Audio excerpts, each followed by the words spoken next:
Oh, I'm so good to be back. And apparently, everything starts to get revealed slowly but surely. Oh, yes. I sat down into darkness for a minute. Pull yourself together, man. I shook my head and gathered my wits.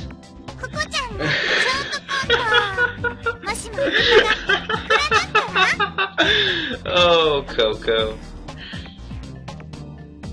Wow. That's a pretty nice dolphin. So cutesy everywhere. おー、今日は大漁だな。すごい量の鮭が取れたぞ。どれどれ、腹をかっさばいてみるとするか。ザクザク、ザクザク。うわー、なんじゃこりゃ。イルカがいっぱい出てきた。200匹ぐらい出てきた。What? やべえ、やべえよ。母ちゃん、母ちゃん、大変だ。Now, my problem with Ever 17 is its pacing, right? But if it's funny, I don't mind. I don't mind the slow-paced stuff if it's funny. I mean, stuff like Kick the Can, that's boring, and I don't like it. But stuff like this, or when Kid described Tsugumi and Chami, and they were doing the magic show or trick or something, that was fun to read.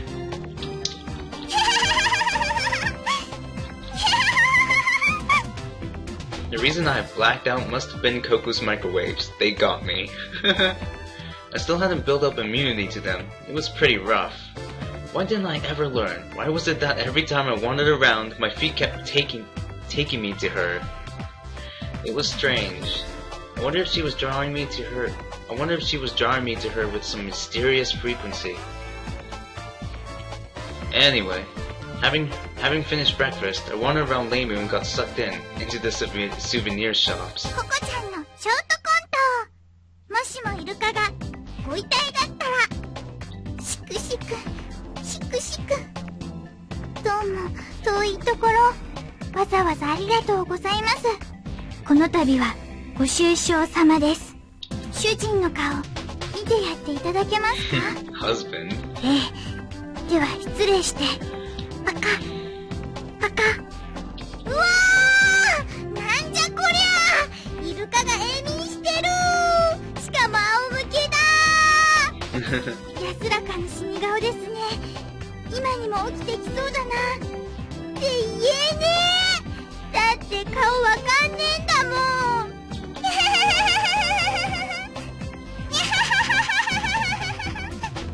Tee. Koko pattered along, shaking a huge dolphin stuffed animal. Several smaller stuffed animals were strewn around the carpet. Oh, okay, so that's what it is. From the looks of the empty cabinet nearby, it appeared that she had pulled them all down from their places on the shelf. It was such a childish thing to do. A child. But Koko was 14. A 14-year-old who still played with stuffed animals.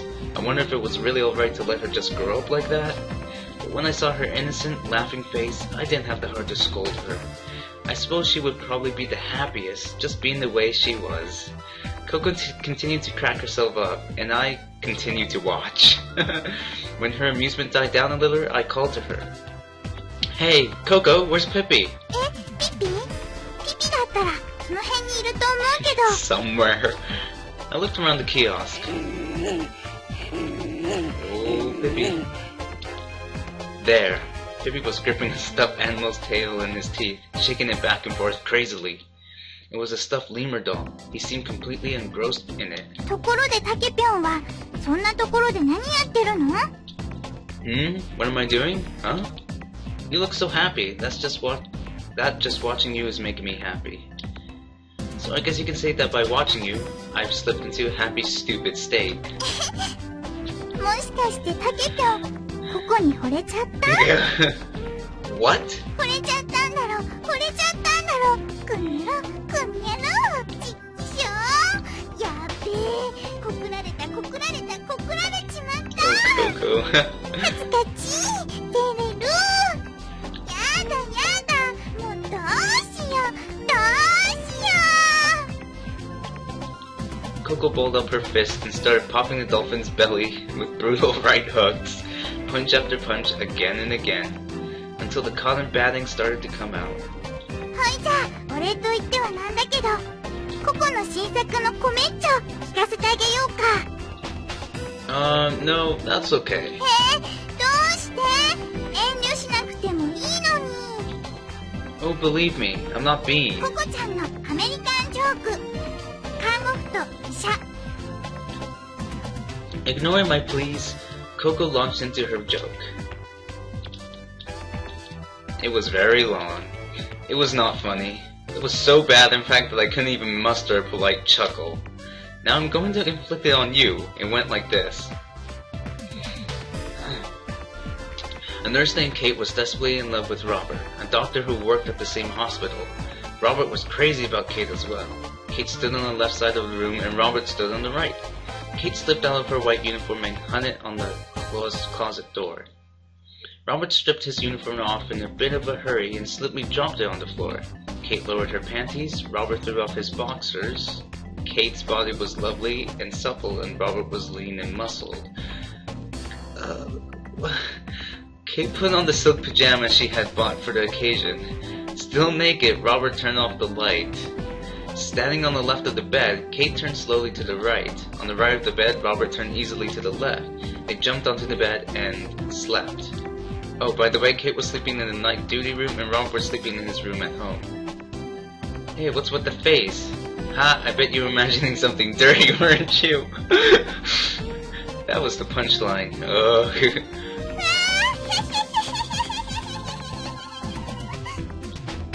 Koko's laugh was loud enough to hear across the Pacific Ocean. If there were any nuclear submarines nearby, their sonar guy was probably laughing too. Even I felt the corners of my mouth twitching. Obviously, the joke wasn't funny, but Koko was so amused at that unamusing joke, it was hilarious. I thought to myself, all is well. According to what we heard from Sora on the second day, Lemeu's partitions would reach their structural limit tomorrow. So how was it that I felt so calm? Maybe Koko's innocence was contagious. I wasn't even tense. I was lounging around. If I stayed like this, it could be dangerous. It was fine for Koko to be innocent, but if I got swept away in it, it could be fatal. The thought ran through my head, but as I looked at her smiling face, I couldn't hold on to caution. It was too peaceful. It was like being in a dream. I was in a dream. After Koko disappeared, I blacked out. Maybe I was still stuck in that state. In the dream, I had felt choked and oppressed. It was like being plastered up inside thick walls. Unable to move, only my eyes could follow the images before me. I earnestly followed after the fragments of scenes that unfolded before me. 北端が見たあの夢は夢じゃないからね。現実に起こったことだからね。I thought about it. That dream? The dream I had on the third day right before I woke up? 北端はココのいる世界のこと知ってるはずでしょ。そこにはマヨちゃんがいなくてつぐみんが怪我しちゃって顔の違うもう一人の自分が存在して。Tsugumi injured, meaning it had actually happened? But no, it couldn't be. The warehouse was still fine, and Tsugumi was as perky as ever. What could it mean? 絶対に自分に嘘をついちゃダメだよ。Koko's words ran together. The scattered fragments of images began to come together a little, until I could make out a vague outline. But I still couldn't see the whole picture at once. It was like a freakishly large mural. Since I was imprisoned in these walls, there was no way to see the whole thing. What to do? Escape from these walls. Escape from these walls. When I pushed my face out through the wall, I woke up. I was in the infirmary. I looked around. I was alone. I ran out the infirmary and headed toward Dritstop. If Koko was right, and there really had been an accident and Tsugumi was injured, in any case I would find Tsugumi and discover the truth for myself. But I didn't know where Tsugumi was. So I headed first to the control room. Sora was sure to be there, and Sora would know where Tsugumi was. I opened the door. Sora, where's Tsugumi right now? I ran into the room and yelled in a loud voice. 小町さんならここに。 Oh, sure enough, there she was. Tsugumi on the chair looked around at me. どうしたの？そんなに慌てちゃって。Well... Tsugumi, look, sorry, but... On the spur of the moment, I lifted up Tsugumi's skirt. Oh. smack. A resounded slap, but it didn't hurt. As a matter of fact, I seemed to have lost all feeling in my entire body, because I had seen on Tsugumi's right thigh a faint scar. What is that scar? 傷? The scar on your thigh. これはただの古傷よ。 Wait, but if his roots do indeed occur in the future, then that scar would be from the, incident that happened in the warehouse. But if I remember correctly, she still had that scar back in Takeshi's roots. She said, "Do you want to know where I got this scar from?" to Takeshi, and I remember that clearly. So I have no idea. Old scar? From when? ずっと昔のこと。 Where did you get hurt? それは Yeah, that. I was trapped in the gondola. I couldn't move. I couldn't even shift my eyes.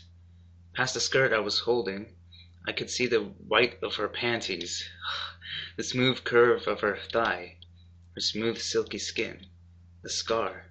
I had definitely seen a scar there, but it looked like something had healed years ago, leaving only the faintest trace on the skin. 今から12年前、私はあるウイルスに感染した。そのウイルスのおかげで、ウイルスのせいで、私の遺伝子のコードは書き換えられてしまった。細胞は日々生まれ変わっている。生まれ変わり、そして死んでいく。通常、人間の体細胞は5年後には全て入れ替わる。12歳の時ウイルスに感染した私の細胞は、その瞬間からゆっくりと細胞分裂を繰り返し、5年後、細胞は全て入れ替わったの。つまり、私の肉体を構成する全ての細胞の遺伝情報が5年の歳月を経て全部書き換えられたということ。最後の一つとなった細胞が死んだ時、12歳の時の私は跡形もなく消え去ってしまった。そして古い私は死んだ。古い私は死に、新しい私は死なない体になっていた。私の免疫機能並びに代謝効率は著しく能力向上し、テロメアは回復し続けるようになった。そう、私は決して老いず死ななくなった。私の成長はその時に止まったままなの。17歳のまま決して老いることはないの。 The Curie virus. The Curie virus was a type of retrovirus.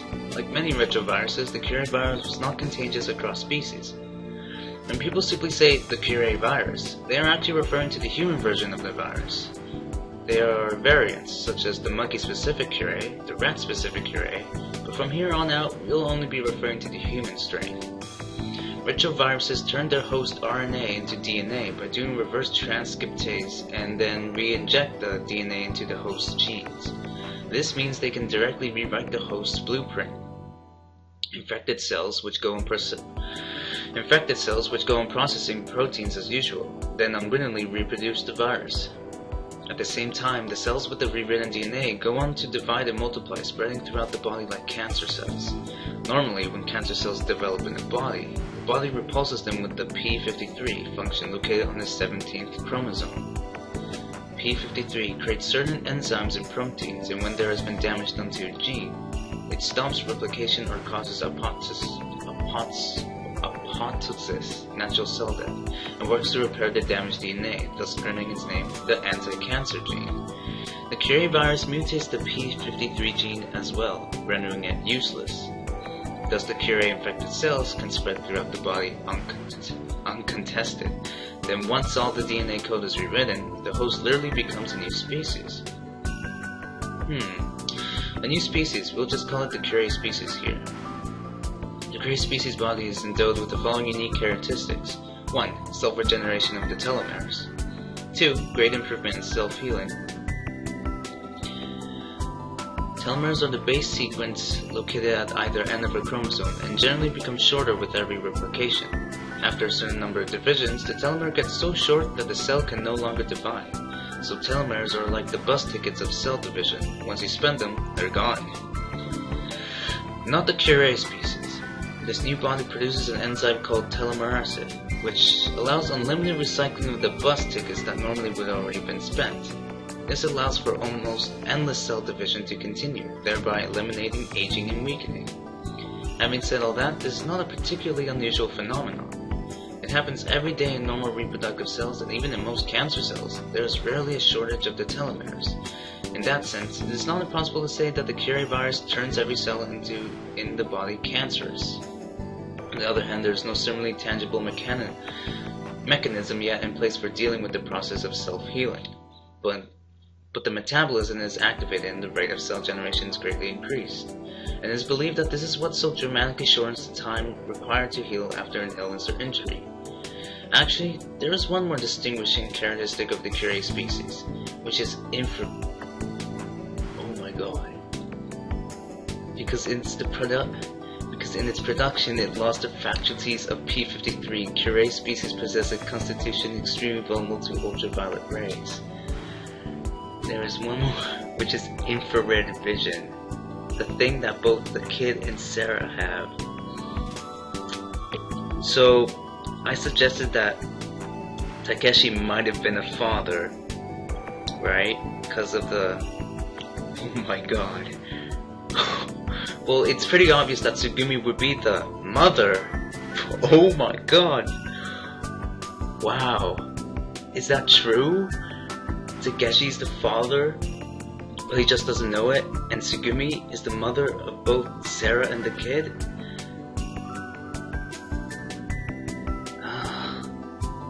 I mean, that's the only way how the kid and Sarah, or I can call him Hokuto now, how Hokuto and Sarah could have gotten infravision was from Tsugumi, their mother. Oh my god. Maybe I'm jumping to conclusions, I don't know. The DNA cells in the skin quickly are damaged or grow malignant when exposed to the sun for any duration. In a normal human, thanks to the anti-cancer gene, damaged DNA is let die or repaired. But the Curie species cannot do this. It was possible to use another gene to produce an enzyme to perform the same function as P53, but alas, this solution proved to be limited. Therefore, Curie species are very vulnerable to ultraviolet rays and can only venture outside at night. So they're like vampires? The infrared vision was developed to make up for this shortcoming. 私にはそういう特殊な能力があるの。 Having finished her long talk on the Curie virus, Tsugumi brought this up. 物体に触れることなく、その温度を見ることができるのよ。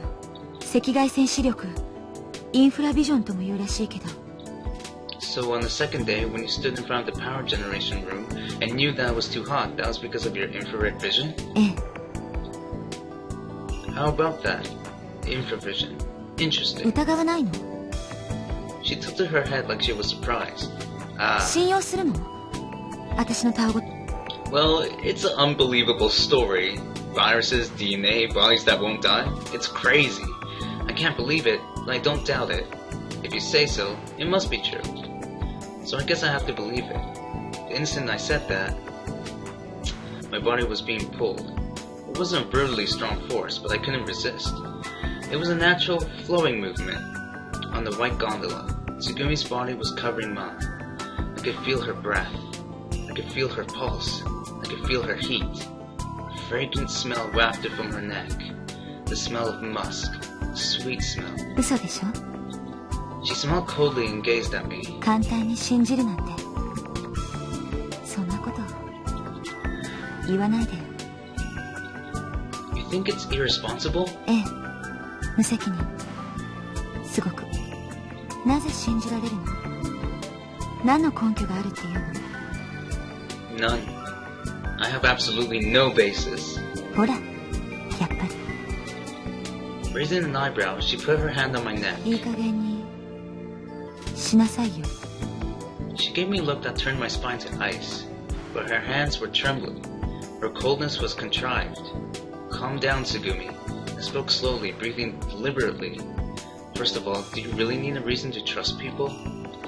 If so, then you don't have to trust me. Doubt me all you want, but I believe you. Even if no one else does, I do.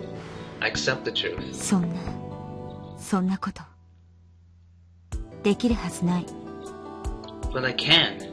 I want to understand you. Even if it's hard for me to believe if it's the truth. The scar on your right leg, it's almost healed, right? ええ。I can't believe it, but that wound is almost healed. That's the reality, right? そうよ。Show it to me again. I'll accept things as they are. 見たいの？ Oh yeah. So the scar is from the warehouse incident, right? She removed her hand. 本当に見たいの？ Her voice trembled faintly. She was speaking slowly, in control. 見たらあなたは後悔するかもしれないわ。もしも全てを知ったらこんなの人間じゃないって思うかもしれないわ。 You don't want me to look? If you show me, maybe you'll regret it?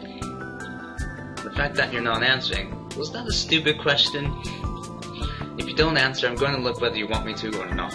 やめてよ。勝手に決めないで。嫌だなんて私言ってない。 The room slid into darkness.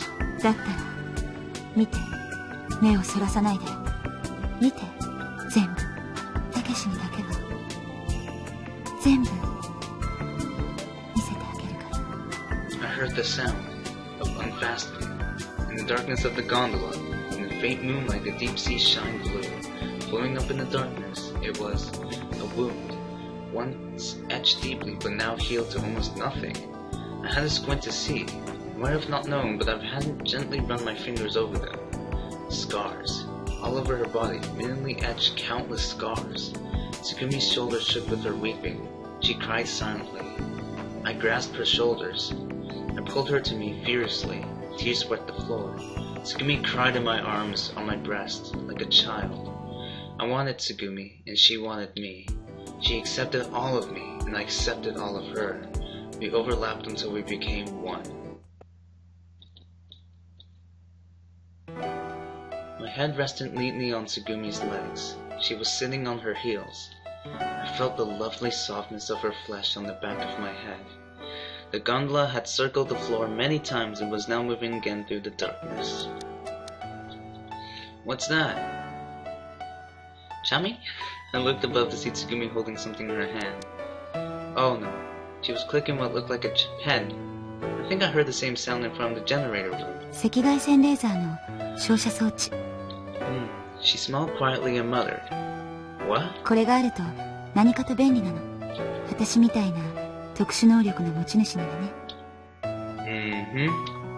You're basically doing with your body the same thing an infrared night scope camera does, right? If you flash an infrared ray, it makes it easier to see in the dark.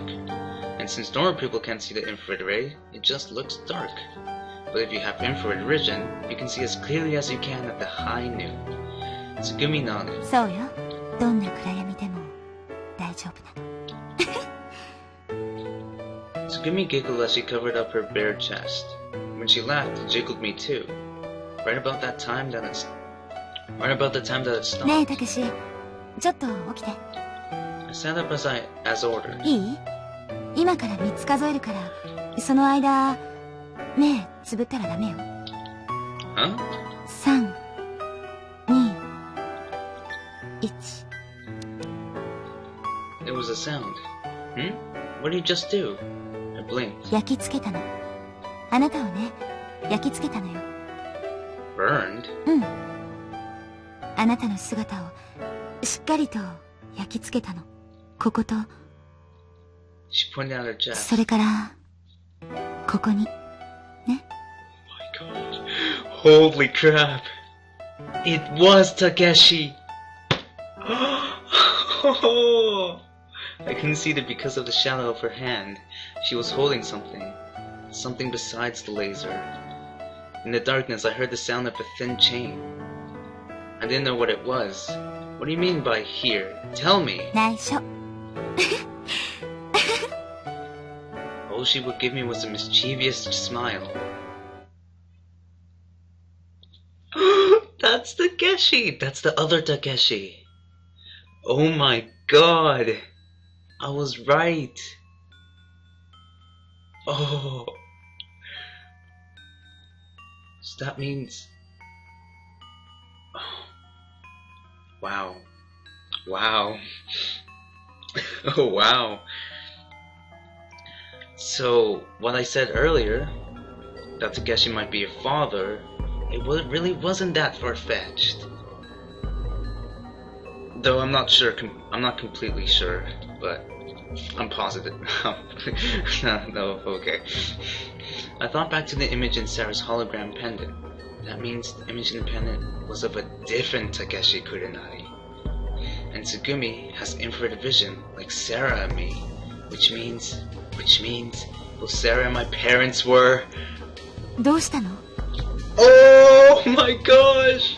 大丈夫ですか? 少年さん、顔色が悪いようですけど。 I'm smiling like an idiot right now. Holy crap!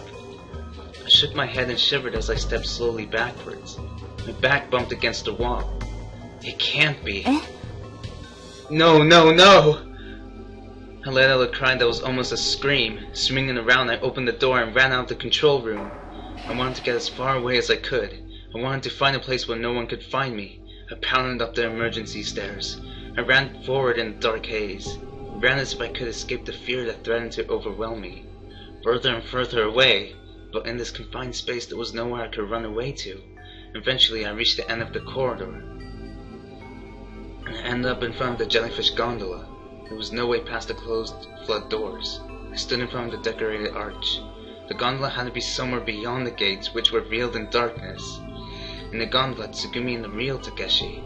It's impossible. I tried to purge the thought from my mind, but the suspicion mercilessly attacked my brain until I could no longer think straight. But the battle between denial and acceptance, I writhed in pain, sinking further into a trench of despair. In my mind, there was only one possibility. I was almost convinced of the certainty of it.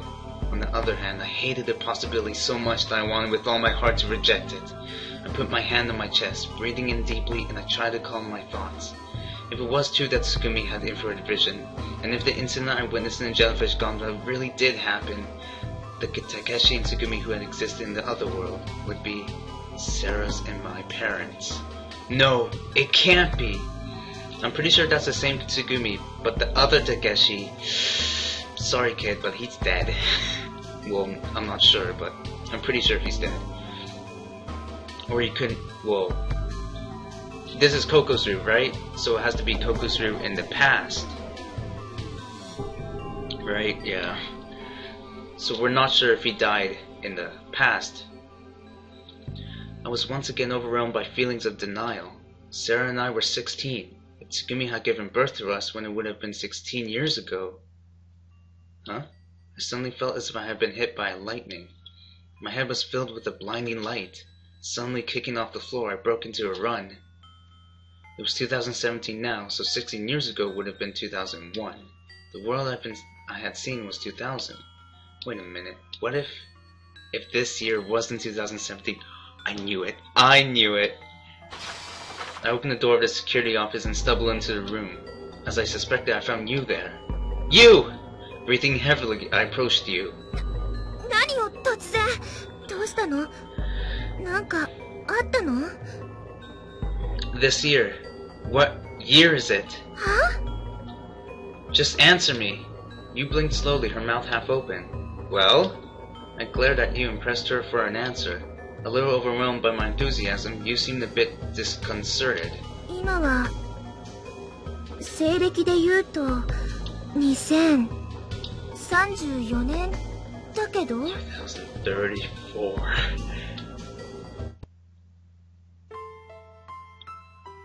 Oh, Karma is playing. It's 2017. So 2013 was 4 years ago? I said to you.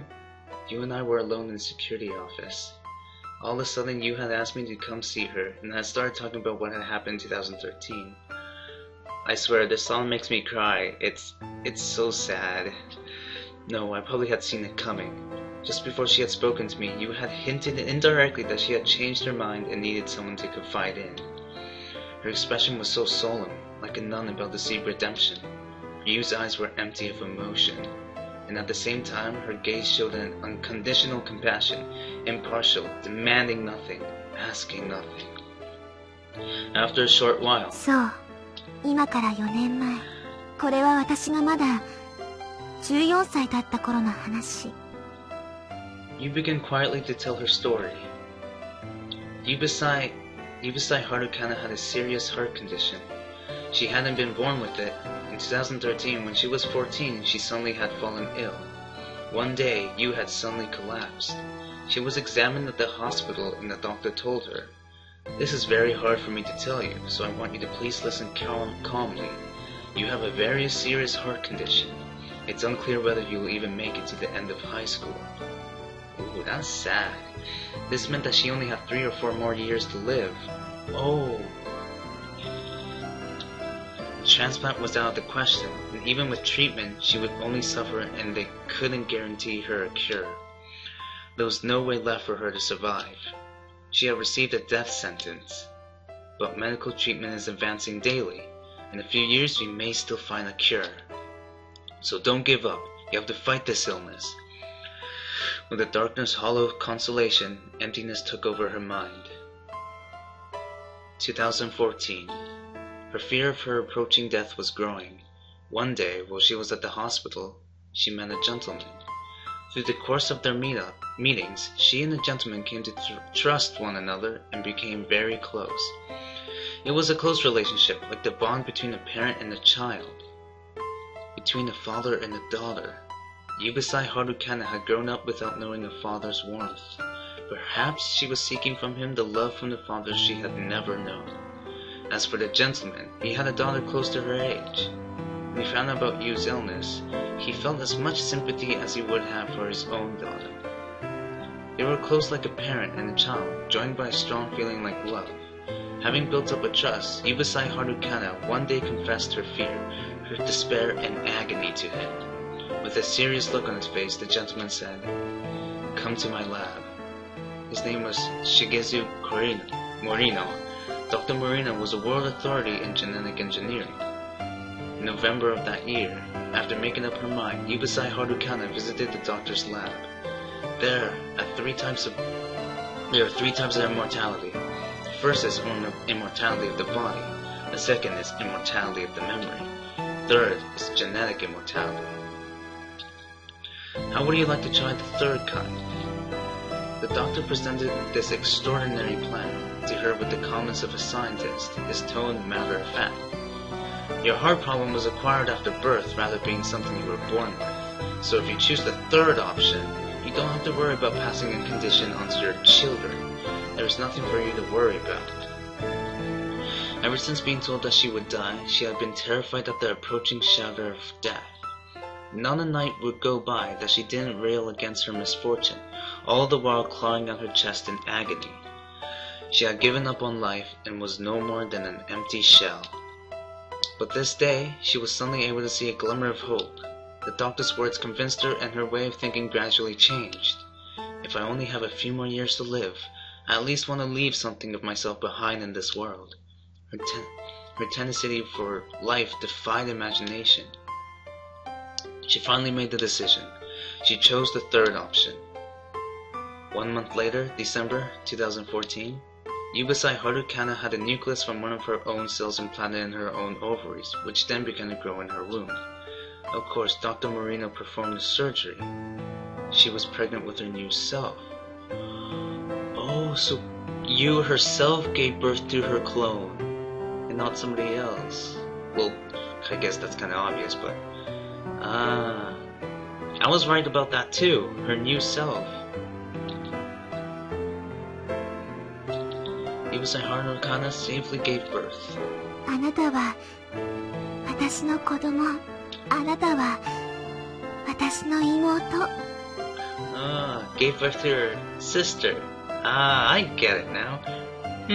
Not child, but sister. そしてあなたは私自身。Yubasai Harukana loved the new child with all of her heart and gave her a name. She called her Yubasai Akikana. I was right about that too. Oh man. That's right, Yubasai Akikana was Yubasai Harukana's daughter. It's still mind-blowing, just saying. Even though, you know, I figured this out on my own a while ago, it's still pretty mind-blowing. And at the same time, they not only were mother and daughter, but also shared the same genetic design, just like twins. What a twist of fate. Did she do it out of the madness that comes from being so close to death? But still, look at the lively face of the newborn child. Oh, and also, Yubasai Harukana does live. She doesn't die. You see her in Yu's ending. Look at her. Look at how pure its smile is, how bright its new life shines. Could anyone watch something as simple as its earnest attempts to grab something and believe that the baby was a tragedy? Was it a sin to create a life? Was it a sin to want life? The baby smiled happily, sometimes it cried, as if it were asking, is it a sin to be alive? Monday, May 1st, 2017. Yubasai Harukana, who is now a student at Kyomiken Women's College, had started working part-time at Lemeu during the holidays. She wanted to find a clue about her father, Yoichi, who had gone missing 17 years before. Her mother, Yuki, kept telling her, "Your father fell into the ocean and drowned, but you didn't believe it." She held on to the hope that he was still alive somewhere. She had left her 1-year-old daughter Yubasai Akikane with her mother, so she was not worried about her. Yubasai Harukana's heart had almost reached its limit. She had given birth safely but could no longer escape the fate which awaited her. There was only one thing left that she wanted to do. Before she died, she wanted to find out whether her father was still alive. The father who had disappeared when she was a year old. She had looked at his photo until it had become ragged and torn, but had no memories of his warmth or ever have been held by him. For that reason, she waved off all of the doctor's attempts to stop her and had come to Lemeu. She wanted to find out about her father. What had happened 17 years ago. She wanted to reveal the truth. As her story ended, Yu reached for a file that was on the control panel. She opened it and silently passed it to me. So the baby was your child.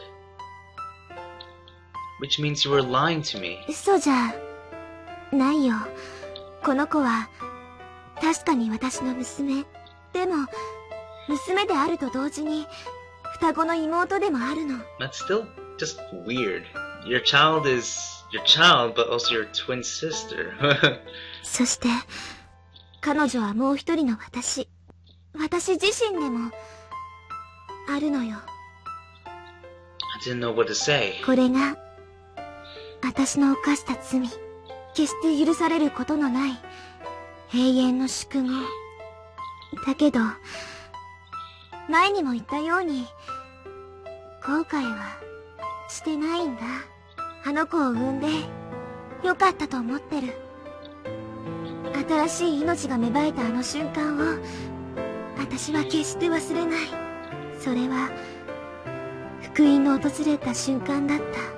ママってあの子が初めて言った時、私うまく言えないけど、尊さとか愛とか幸福とかそういうのをはるかに超えて、とても大きな光の波に私は地獄に落ちてもいい。何千年何万年何億年と地獄の豪華に身を焼かれても構わない。でも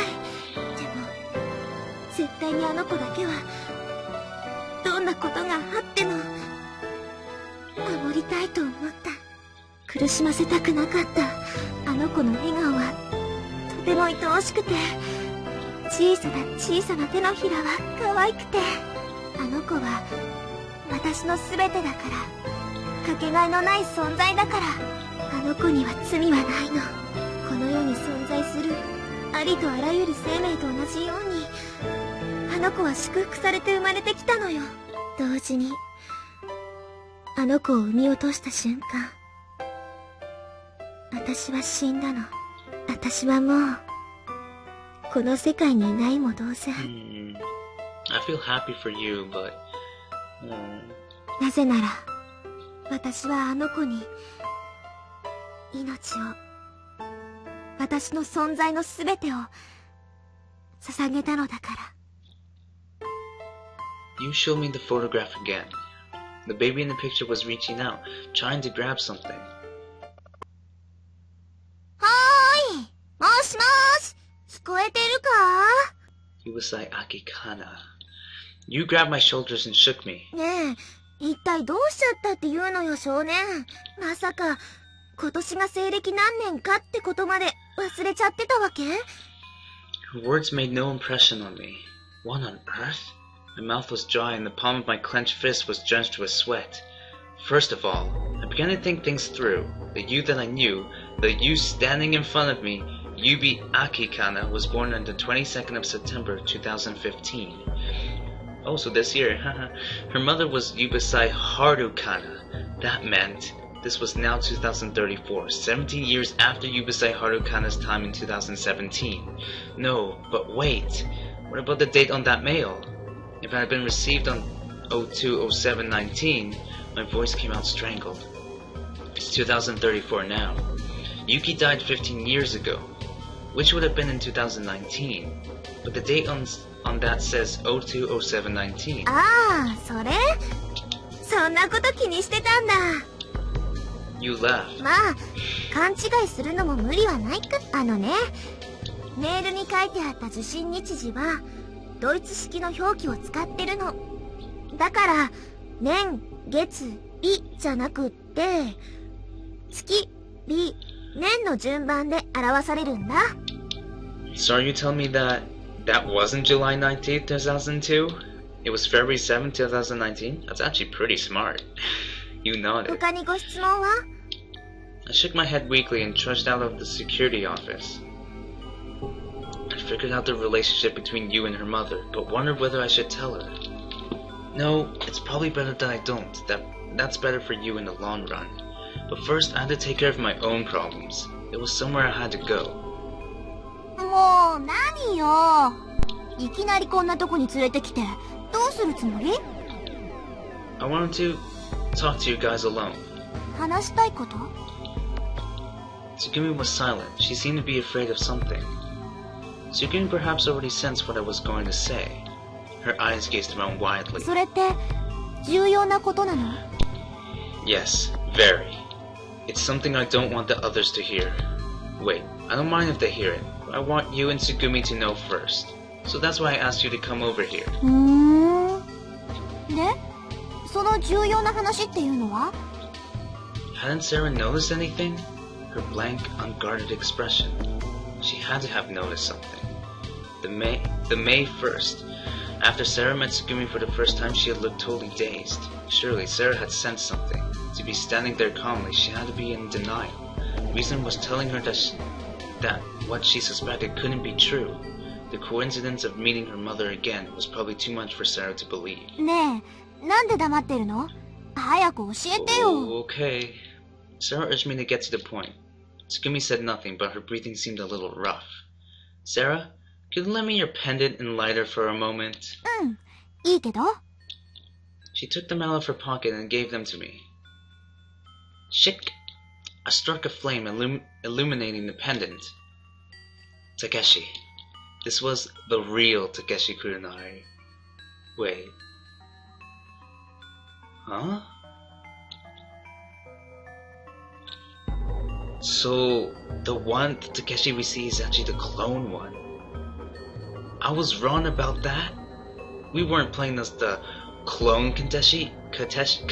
Oh my gosh. Takeshi? We were playing as the real one. Holy crap. I held the pendant and the flame closer to Tsugumi. Tsugumi kept her head down, refusing to look up at the pendant. Her brow was furrowed and she was biting her lip. Her arms pressed tightly to her sides. Her clenched fists were shaking. Look closer. I whispered to her. You've seen this pendant before, haven't you? It's Takeshi. The real Takeshi Kurenari is right here. The moment I said these words, Tsugumi's eyes flew open. Stripped of expression, she wore a face like a mask. Only her eyes burned with a fierce light. ちょっと待って。何よそれ。どういうこと？たけしって、あのたけしのこと？そこに映ってるのがたけしなの？ No. The Takeshi we know isn't really Takeshi. I think he's lying to us. Eh? The real Takeshi Kurenari, is your and my father. Tsugumi closed her eyes. She breathed out a long sigh. I could see the tension leave Tsugumi's body. ねえ、どういうことなのお兄ちゃん。ちゃんと説明してよ。Alright, but before I do, I want to check something. I hesitated about what to say next. I looked above my head. The sky was full of stars. A single whale twisted and floated through the space. Whale, where do you go all by yourself? Will you meet someone special one day? Snap. I extinguished the lighter. I gripped the pendant and the lighter in my hand. Tsugumi's outline was hazy in the dark. She was our long-sought-after mother. Oh, this song again. When I called out to her, warm tears ran down my cheeks. You are a mother, aren't you? Sarah's and my mother. Mother, you are, aren't you? Tsugumi slowly opened her eyes. I'm actually tearing up a bit. She looked at Sarah and me. I could see the tears in her eyes. Mother, please, say something. I don't blame you for anything. I've waited for you for so long. I've been waiting for you. Say something! I screamed at her. Sarah clung to my arm. Shaking her head, she buried her face in my chest. Her thin body was shaking. Don't just stand there. Say something! Holding Sarah tightly, I stepped forward. 違うわ。私は母親なんかじゃない。 Don't you lie to me. I know everything. 17 years ago, there was another accident just like this one here at Lemeu. You and Takeshi became a couple. Tsugumi was crying huge tears. Tsugumi tried to stop them, and her breath was ragged and came out in hiccups. Her face twisted as she struggled to keep control of her emotions. Wait, but the kid was already there in Takeshi's roots. I'm a bit confused on that.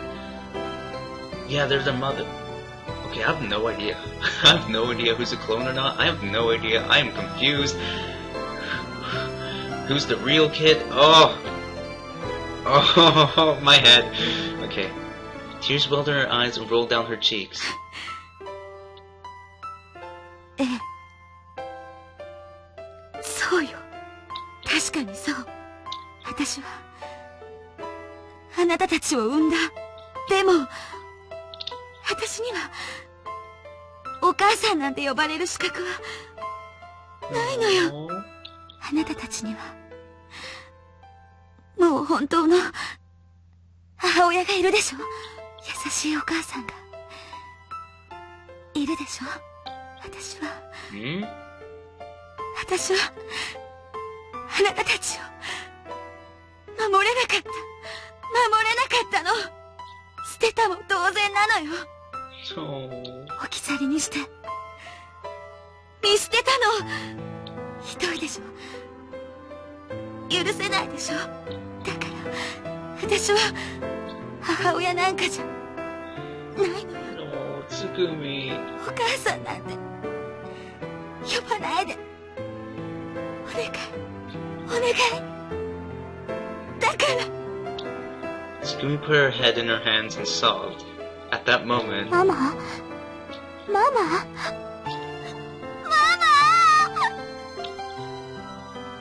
Oh... Sarah tore herself away from me and flew into Tsugumi's arms. Crap, I'm crying! I don't want to cry! Following her lead, I clung to Tsugumi and cried as well. The first thing I noticed was her familiar smell. I breathed in her scent deeply. Covered in tears, wallowing in the warmth, I felt as if I had regained everything I had ever lost. The three of us held each other tightly, relishing the touch of one another. Entwined, our hearts became one. We were no longer our individual selves, but our collective identity. There were no boundaries between us. My whole being was filled with warmth. Beside me, Sarah's cheeks were wet with tears. Tsugumi was soft and her skin was sweet and sticky. I recalled the long-forgotten memories of my mother's smell. It wasn't exactly the same feeling as nostalgia. It was primitive, something instinctive, a sweetness that had been wired directly into my brain. Mama. Mother. As in response, Tsugumi pulled us closer, gripping us with a fierce determination. She buried her face in Sarah and my hair, drew us close, and stroked the back of our heads. ごめんね。ごめん。ごめんなさい。 Tsugumi's voice was choked up. 許してなんて言えないけど、私今まで一度もあなたたちのこと忘れたことはなかった。ずっとあなたたちに会いたくて謝りたくて。もういいのママ。もう謝ったりなんかしなくていいの。私はママに会えただけで、それだけで。 As we held onto each other, we understood everything. Sarah and I accepted everything, understood and forgave. Reasons weren't important. At that moment, a quiet peace filled us. It was enough. We didn't require anything else. I relaxed and I leaned against my mother. She was warm. I closed my eyes and I intoxicated by her warmth. Mother. A cozy slumber. A soft breeze under the May sunshine. Peace. It was like floating on the calm ocean, swaying uncomfortably, cuddled up together. Before I knew it, I had stopped crying. All I could hear was just her calm breathing and my mother's heartbeat. Thump, thump, thump, thump, thump. I was alive, or maybe I'd just been born. Everything was affirmed and accepted and forgiven. There was no me, nor Sarah, nor Tsugumi. There was only one life connected together. Just one single soul.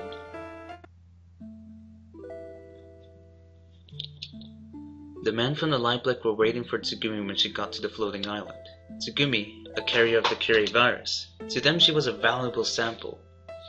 Their eyes glaring and mouths half open, she could see their dark wet tongues. It was almost possible for Tsugumi to smell the reek of their excitement. I'll just read this, for it was Tsugumi's body that they were after. What they wanted was nothing more than to perform human experiments under the pretext of making the ultimate human dream come true. By using Tsugumi's body, they were planning to gain knowledge, fame, and fortune. That was indeed their desire. "We've been waiting for you," one of them took a deep bow. Behind his veneer of politeness was an evil that threatened to spill forth, making Tsugumi sick to her stomach. Some of the other in his entourage licked their lips, swallowing their saliva like dogs gone mad with the hunt. That instant, Tsugumi kicked hard off the ground, breaking into a run. She ran across the wide surface of the huge artificial island, desperately scaling the high surrounding fence, and fled into the nearby foliage. The cacophony of screams and angry cursing faded behind her. Tsugumi hid and waited until nightfall.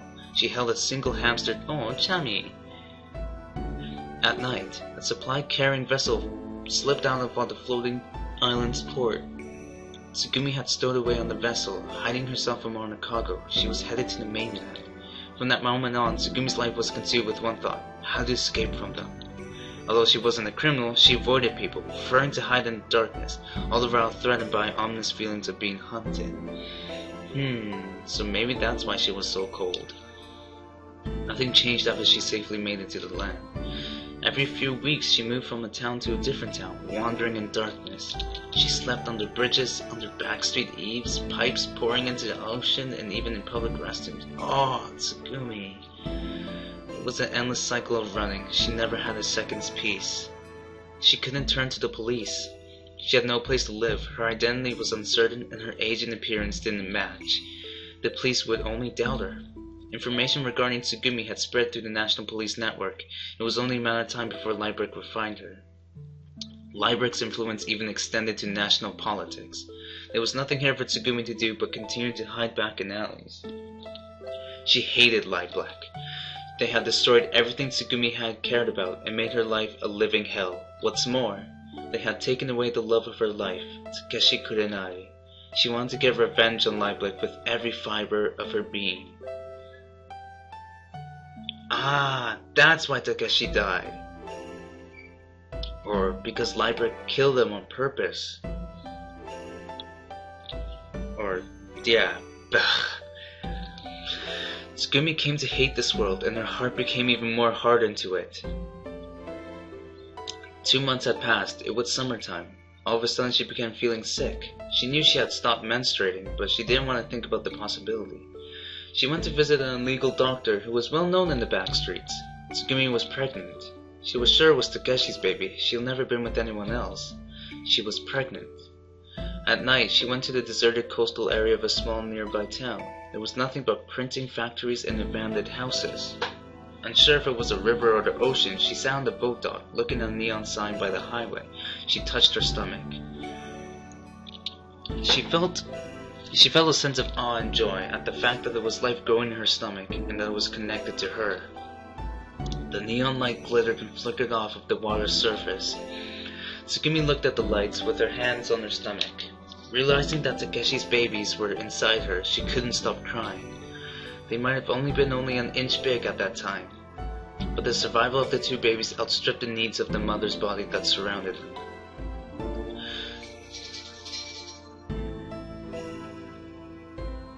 Tsugumi almost had the illusion that it wasn't her who bore the child, but it was actually they who bore her. Everything that she was, she poured into her 2 babies.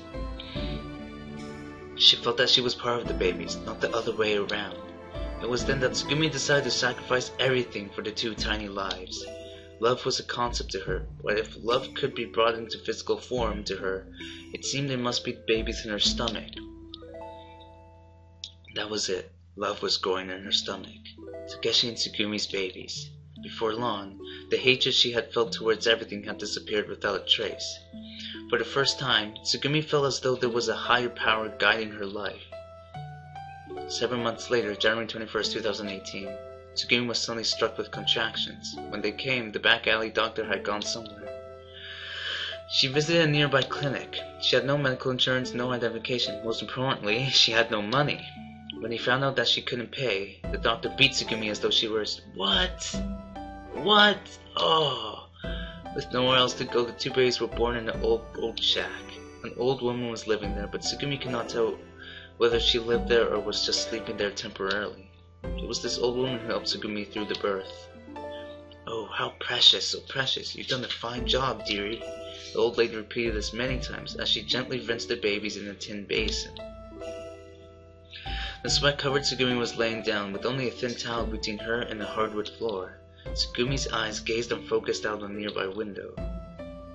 Snow was falling outside. How, darling? Yes, a precious boy child and a girl? Which one you'll hold first? Molly, no scratch. Don't bother me either. Molly, come on. Roomski, don't bother me.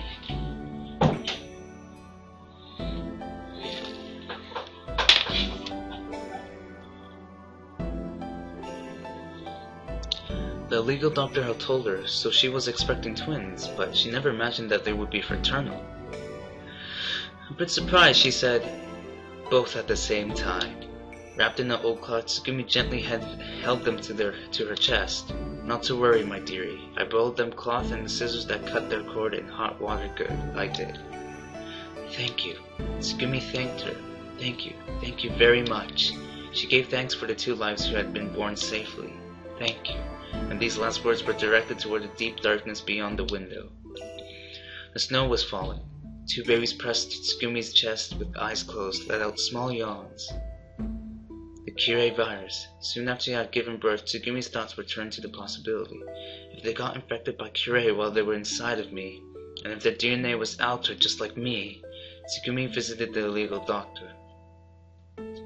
Don't worry about it, he explained, laughing.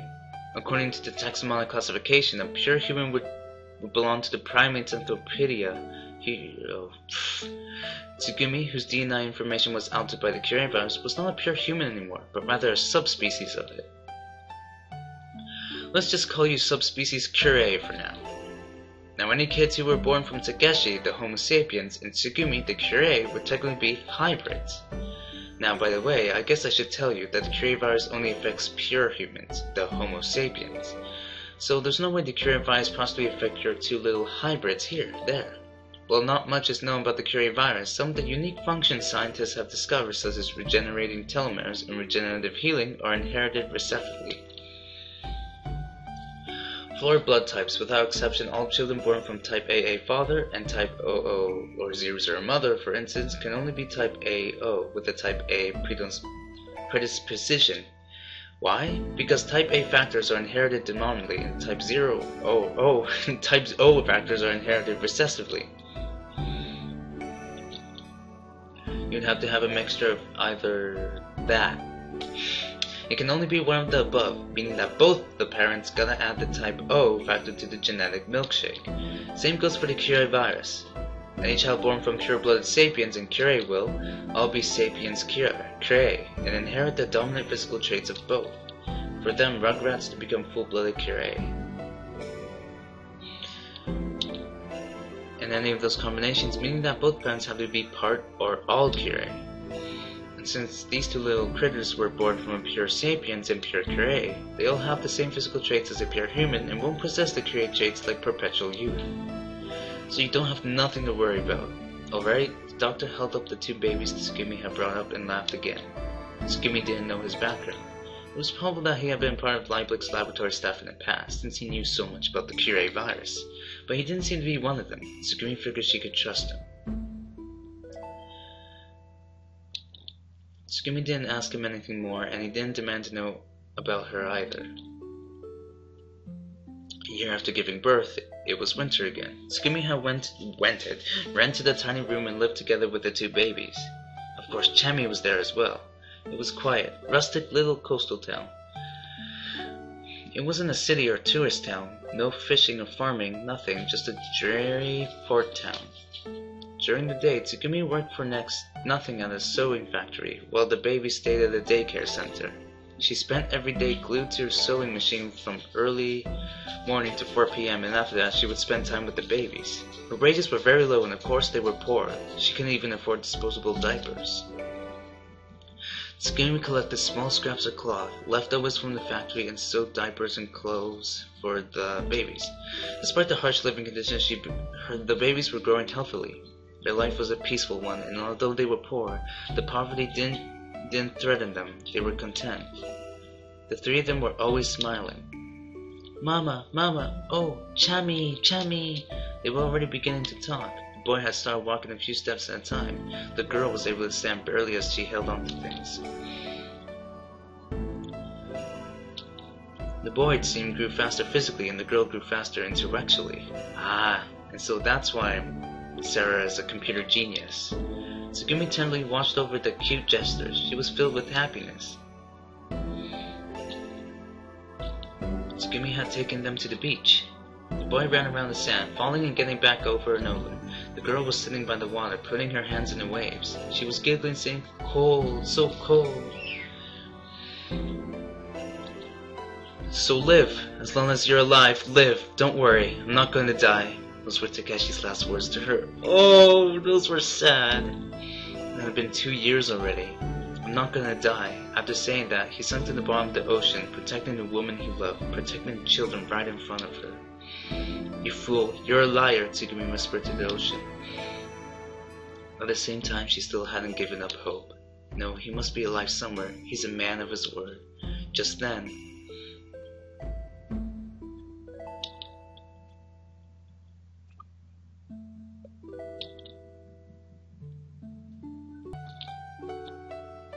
Tsugumi ran as hard as she could, held back by the resistance of the sand. But before she could get there, something unbelievable happened. The boy, who was only 1 year and 3 months old, jumped into the water and saved the girl.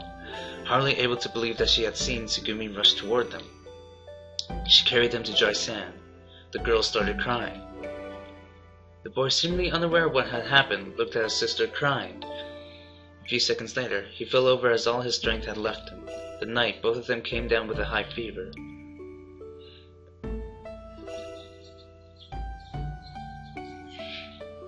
Nothing special had happened, and that was why it had been so peaceful. No. So who was the kid in Takeshi's roots? Ah. The boy was Wild One, and Tsugumi could hardly take her eyes off of him for a second. He constantly was putting everything, even chami, in his mouth. Any electrical appliance that he touched seemed to break, and he would stop jamming metal wires into the wouldn't stop jamming metal wires into the outlets. The girl wasn't quite as much of a challenge, since she moved about less, but still Tsugumi had to put up with her stubbornness. She refused to eat things she didn't like, and when she got in a bad mood, she wouldn't stop fussing. And no matter how much Tsugumi warned her, she wouldn't stop playing with her brother's hair, and she would always demand for more chami, more chami! Those days were filled with being buffeted about by her two rambunctious children, but no matter how challenging, even those days were filled with happiness. At night, all three of them slept together and cuddled up on a thin mattress. Mama, mama, chami, chami! Talking in their sleep, the two babies sought their mother's touch. Looking down on their sweet innocent gestures, Tsugumi felt bliss she had never known. One day, her peaceful world was shattered to bits. It all happened so unexpectedly. Caught up in her life of happiness, Tsugumi had forgotten to watch out for them. She didn't know how they had found out, but they had someone gather information and showed up without warning. Them, the people from Lemeu. With no time to collect anything, all Tsugumi could bring with her was her two babies and her hamster as she fled. So they ran, but it was obvious to Tsugumi that eventually Lemeu would hunt them down. As they continued running, Tsugumi thought to herself, even if I keep escaping, would it really be happiness for the two children? They wouldn't be able to go to school, and it would be too hard on them to keep moving from town to town. Besides, if we ever get caught, what would they do to my children at Lemeu? It's too dangerous for them to be with me. Tsugumi made up her mind. She researched an orphanage she could trust and decided to leave them there. The children were just too young. Even if Tsugumi had tried to explain, they couldn't have understood. With no other option, she left the pendant she had kept with her, making a wish as she gave it. Okay. I'll come back for you. I'll come to get you. I promise. Being too young to understand the situation, the two children just stared at their mother crying. Weeping bitter tears, Tsugumi looked back many times as she walked away.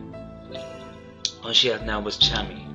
From Tsugumi's chest pocket, Chami looked up at her face in puzzlement, but even Chami's cute gestures could do little to ease Tsugumi's broken heart. She spent many nights in the depths of despair, crying in her sorrow. A few years later, by the time Tsugumi went back to the orphanage, the children were already gone. From that time, she had gone through life, no more than an empty husk. Until that day, until that very moment, Tsugumi had kept searching for her children, wandering through darkness. Tsugumi finished telling her story and closed her eyes gently. She never once mentioned the names Koko or Sarah in the story, because those names weren't the names Tsugumi had given them. Someone else had named them Koko and Sarah. Huh. I loved Tsugumi and Sarah. If I could, I wanted to stay with them forever, but it wasn't possible. There were still many unsolved matters that I needed to take care of. What's the date today? Is it May the 6th? No, it's still May the 5th. Listening to Tsugumi's story had caused me to suddenly remember something. I had received a phone call before coming to Lemeu. Over the phone, a voice had said to me, "If you come to Lemeu, you can see your mother and sister." Oh, so that was it. Okay. So that's why he was at Lemeu. It must have been my mother and Sarah. Tsugumi must have been roped into coming to Lemeu in the same way I was. Oh, so somebody made this reunion. Wait, roped in? What for? I still didn't know the answer to that, but I had some clues. The voice on the phone had been male. Without a doubt, I knew whose voice it had been. I ran to him. Takeshi? Wait, so he's not Takeshi. Oh. You aren't Takeshi Kurenari? Barging into the rest area, I demanded an answer for the man in front of me. Oh my god. I couldn't call him Takeshi anymore. This guy had been deceiving us the whole time. Don't play dumb. Whoa. I know that the real Takeshi is Sarah's and my father.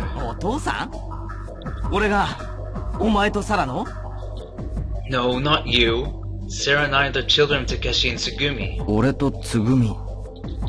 I keep telling you, you're not Takeshi. I'm talking about Takeshi in the other world. 別の世界？なんじゃそりゃ。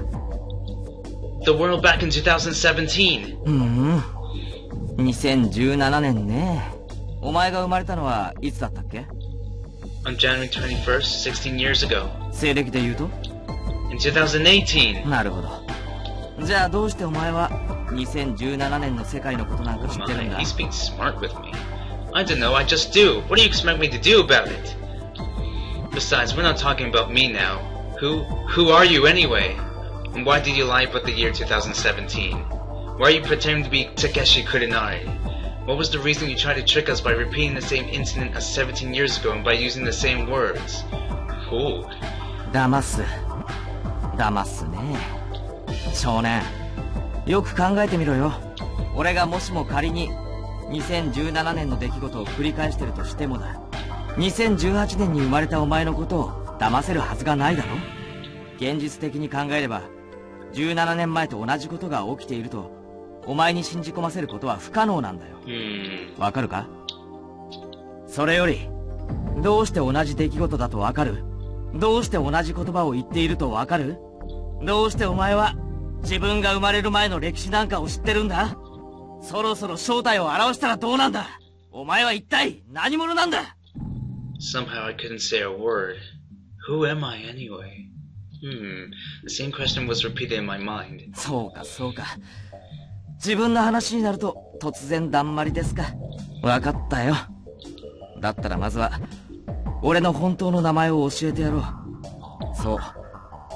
お前が言ったように俺は倉成武ではない。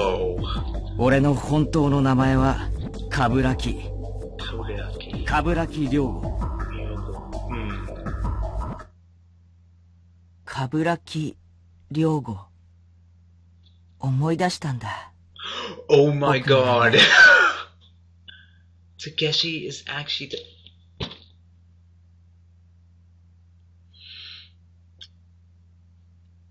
I don't know. Holy crap. Whoa. So nobody's a clone?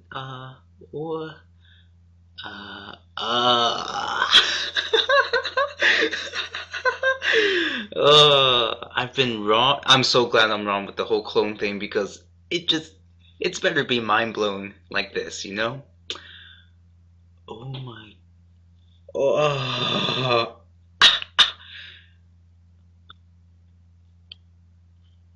I can't believe it. Okay. Let's just go.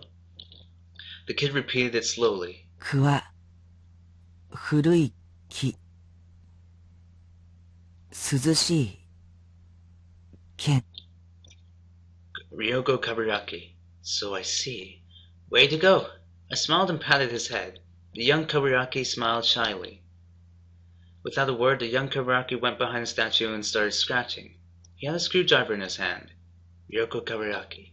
Within thin, sharp writing, the young Kaburaki carved his name deeply into the statue. He must have been pretty happy to have remembered his name. Or was it so he wouldn't forget it again? Although I didn't know the reason, he carved his name into the statue. He continued on. Without stopping his hands, he also carved the following letters. Koko Yagami. Iwasai Harukana Tanaka. Tsugumi Komachi. Sora Akanagasaki. Takeshi Kurenari. Pippi and Chami. The young Kaburaki carved all of our names who had been confined there. He smiled happily after finishing up. The statue kept silent with its hand on the chest. The boy's name was also Ryoko Kaburaki, which meant that the kid from the 17 years ago and this guy pretending to be Takeshi were actually the same person. Well, my mind is blown. Yep. He looked so young that it had been hard to believe it had been 17 years. If the young Kaburaki was 15 years old, that would make him 32 years old in this world. But the Kaburaki I spoke to looked around 20. There was no way he could have been over 30 years old. Which meant... Before I realized that the man who called himself Kaburaki had disappeared. Which meant what? He had left for a while before. That he has... Curé? I'm not sure. I don't know. I remember back to the scene in 2017, which I just witnessed earlier. I went around on one of the statues after being called over to it. On the its back were carved childish stick figures. 6 human-like figures and 2 unfamiliar animal shapes were drawn there. What? I looked at the statue. The statue pointed south. I looked at the back of the other statues as well. Surprisingly, there were similar drawings on the statue pointing to the sky. There was also 6 people's names, as well as Pippi and Chammy carved onto the statue, which stood with its hand on its chest. There was no writing on the statue pointing east. Oh, just what is this supposed to mean? What is up with this world anyway? Puzzled and confused, my head felt like it was about to explode. I didn't know things that I was supposed to know. I knew things that I wasn't supposed to. That must be why my head is so confused.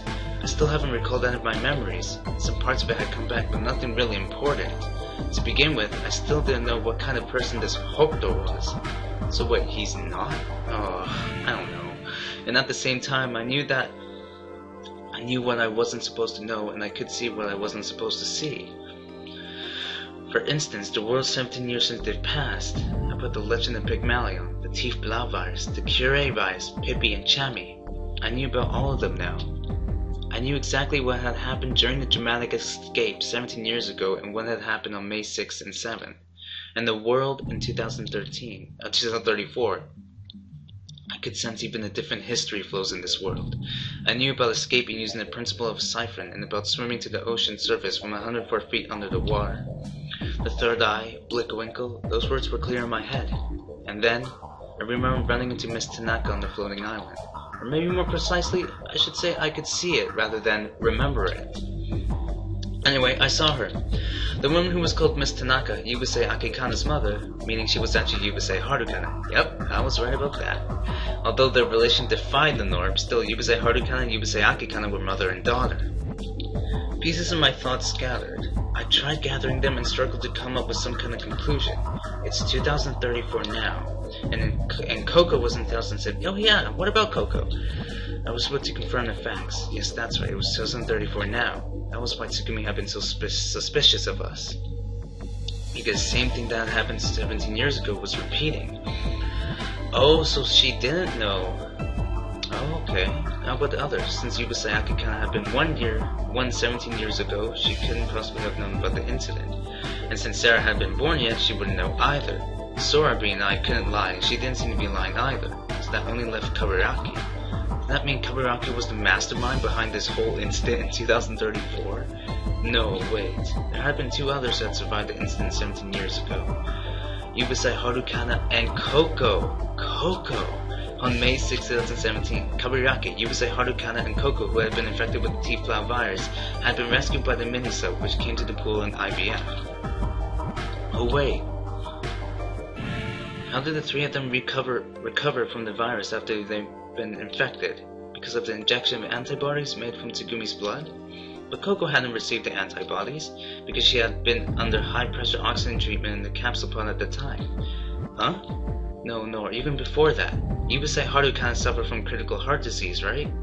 But Yubusei Harukana is still alive and well now. What is going on here? Well, I guess there's just one answer. It's the only explanation. Yubusei Harukana and Kaburaki must have been infected. What? Yubusei Harukana? Okay. Yeah, Kaburaki is with the Curie virus.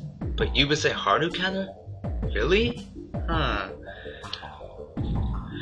The bodies must have repeated 5 years worth of cell division, and then all their DNA had been replaced. They stopped aging.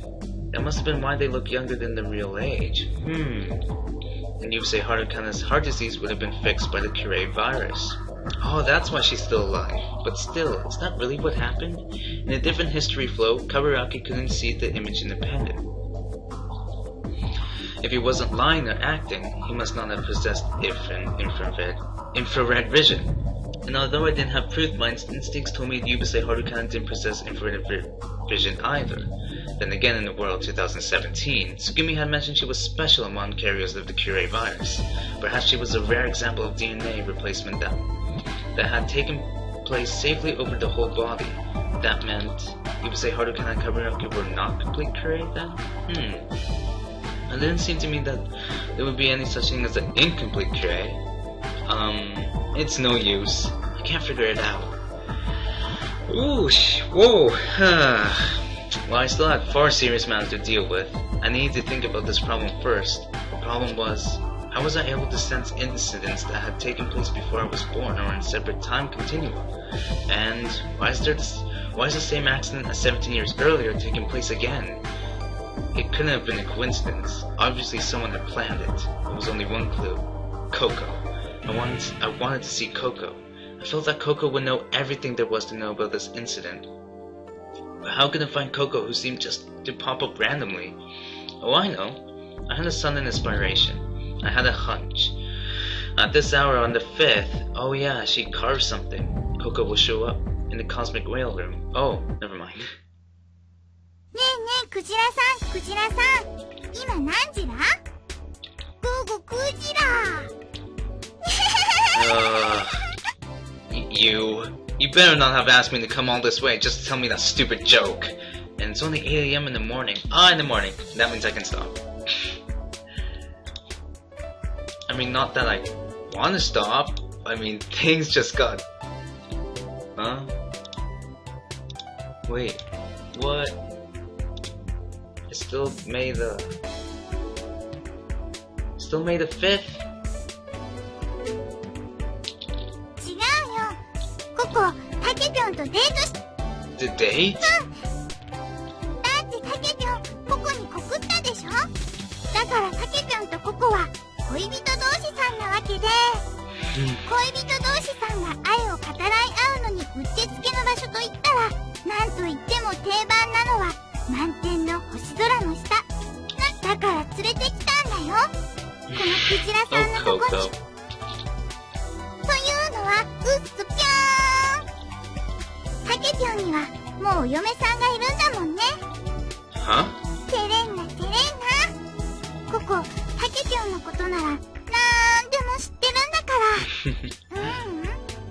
タケピョンのことだけじゃなくて他のこともみんな Everything. そうだよ。だってココ、超能力者なんだもん。ココにはね、昔から別の世界の人とお話しできる力があるの。Different worlds meaning the other side? そういうんじゃなくて、こことは違う別の世界のこと。その別の世界にいる人の視点を借りれば、過去も未来もいっぺんにわかるんだよ。Oh, really? Wow. 例えば、二次元平面に住んでる人たちには、その世界の全体像は見えないでしょ？ナスカの地上絵は地上にいても見えないよね。ディスプレイに描いたかっちょいいメカの絵も、その絵の中の1ドットさんには理解できないわけだし。Yeah? それを見るにはどうすればいい？ナスカの地上絵だったら上空から見下ろせばいいし、かっちょいいメカの絵だったら画面から離れて3次元空間内から見る。ココたちがいる世界は3次元空間でしょ？ 3次元空間が時間軸方向に移動してるんだ。で、その様子を見るには3次元空間内にいたんじゃ無理じゃない？ 4次元空間の中からココたちの世界を見下ろさなくちゃいけないの。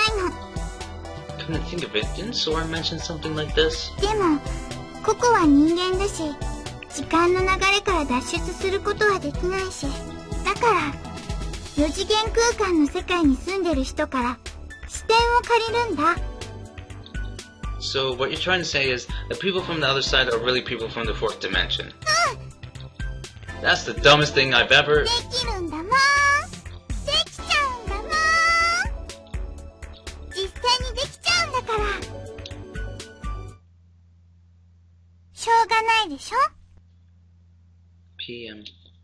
It's the third eye. そうとも言う。So you can tell everything about my past then. 北端の場合は、ココのとは少し違うのかも。北端は本当の北端じゃないでしょ？ Right. His name isn't really Hokuto. 北端は視点を借りてるんじゃないんだよ。北端の場合は視点そのものなんじゃないかな。What do you mean? ブリック・ヴィンケルさん。ブリック・ヴィンケルさんなら全部知ってると思うよ。Bleak Winkle? Just then, A massive boom rocketed our dream eardrums. We all reflexively looked up. The ceiling of our world, the cosmos, had shattered. Immediately, a large amount of seawater rained down us like an avalanche. Shards from the shattered wall cracked off and shot onto the floor like bullets. I looked back, but Koko was gone. Koko! Nobody was there to respond. All the sound was drowned out from the water, rushing in so that we could hardly even hear our own voices. Droplets of water were falling from above. White mist was rising from below. The water level was rising quickly. An incoming jet of water from the ceiling struck the whale, which was suspended in the center of the room. It bent backward hard, fell, and lay on the floor. Its big mouth flapped open. Its pupils were empty. The whale was dead. I turned around, cut into the water, and fled from the room. お兄ちゃん、大丈夫？ I spun around, drawn by Sarah's voice. She was standing there, shoulders heaving. 警報が鳴ったから飛んできたんだけど。 I looked over Sarah's shoulder and I could see people running toward us from the corridor. I returned my gaze to the door. It didn't appear to be leaking. The railing was flooded, but it looked as though the other areas were safe, for now. ねえ、お兄ちゃん。血 Eh? 血出てる。 Sarah pointed to my left hand. I looked at my palm. Where did I get this cut? Did the shard hit me when it fell and just didn't notice? Or did I snag it on something when I was trying to get out the door? At any rate, bright red blood was dripping from the other side of my hand. 平気？ Sarah took a white handkerchief from her pocket and taking my injured hand in hers, bound the wound. 痛い？ I shook my head. Truth was, I didn't feel anything. More important than the scratch of my hand. Blink, winkle. え？ Sarah tilted her head questioningly. More than injury, more than the flooding, more than anything, Koko's words were running through my head. ブニック・ウィンケルさん。 Blink, winkle. Blink, winkle. Who are you? Who am I? Again. I could hear that voice again. Was it my voice or someone else's? I kept staring at the palm of my left hand. A red stain spread slowly across the white fabric. Who are you? Who am I? 北端は本当の北端じゃないでしょ？ブニック・ウィンケルさんなら全部知ってると思うよ。 Blink, winkle. Blink, winkle. Blood. The wet crimson stain spread, and blood fell in thick droplets, landing in the puddles at my feet. I spread out in the water like smoke to eventually dissolve into the seawater. Just then, my vision grew red.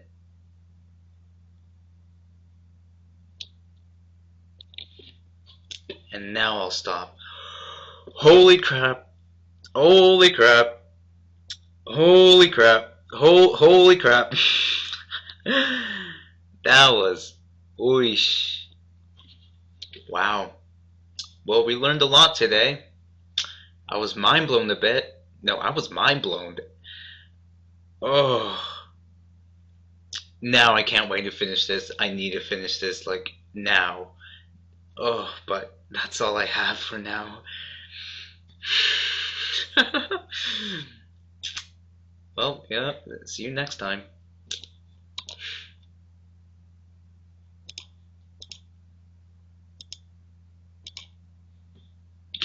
There.